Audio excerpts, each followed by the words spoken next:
ఇచ్చిన దానికి రెడీ అయిపోయిన తర్వాత నేను లేదు సార్, నేను తీసుకోండి నేనేమో పటేల్ మీకు ఆల్రెడీ నేను రిక్వెస్ట్ చేసినా చెప్పినా కూడా మీకు ఆల్రెడీ అన్నాను కూడా. తర్వాత ఏంది పటేల్ మరి ఇట్లా ఇప్పుడు అట్లా లేదా పటేల్ అట్లా పక్కన నుంచి వెళ్ళడానికి అడ్డు యాక్చువల్ ఎంట్రన్స్ వచ్చేసి అది పటేల్ అది ప్లాన్ చేశారు.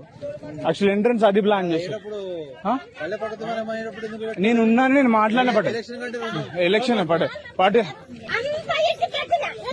గిదో ఒకటి అయ్యో మాది మలాస్ ఉండే పటేల్ నాకు అర్థంగా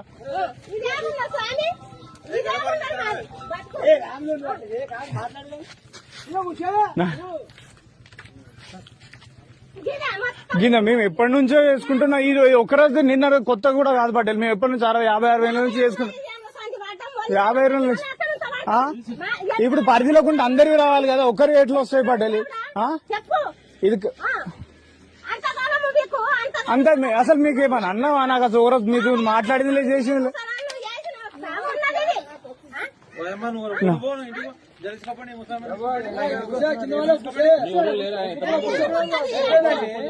సార్ మీద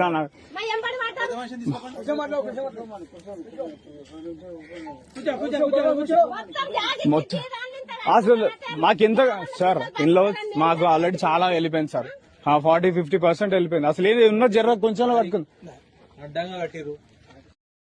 మమ్మల్ని బరాబర్ ఉన్నారు కదా, మమ్మల్ని చంపుకోనండి అడవాడు మమ్మల్ని ఏమనుకున్నారా? నాకు అర్థం బరాబర్ ఎందులో SC STలోనే సార్, ఎందుకు దళితులు మా దళితుల మీద ఎందుకు పడుతున్నారు సార్? నాకు అర్థం కాదు. కులం సార్ సార్ నేను మాట్లాడా సార్, నేను MRO దగ్గరికి పోయినా సార్, నేను MRO దగ్గరికి పోయినా, నేను మాట్లాడినా. ఇది ముమ్మాటికి సార్ అధికార దుర్వినియోగం సార్. నేను చెప్తాను, నేను ఇప్పుడు నువ్వు సార్ మాట్లాడుతుంటే ఆడ మాట్లాడే JCB మొత్తం తెచ్చిన తర్వాత సార్ చేస్తున్నారు కదా సార్, రెడీ చేయడం రెడీ అయిపోతారు, ఇంకా మాట్లాడేదేమో సార్.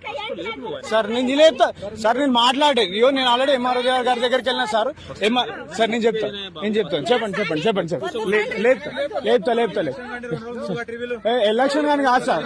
సార్ సార్ అన్న సార్ నేను ఒకటి చెప్తాను, ఇది గవర్నమెంట్ స్థలం అంటే ఇవన్నీ గవర్నమెంట్ స్థలాలే, ఎవరిని కూడా ఎవరికి పట్టాలి లేవు సార్. ఇది మాకు సార్ మాకు కేటాయించి ఉంది సార్, ఇది ఆల్రెడీ సార్.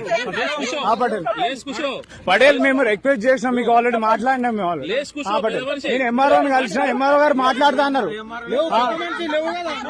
పటేల్.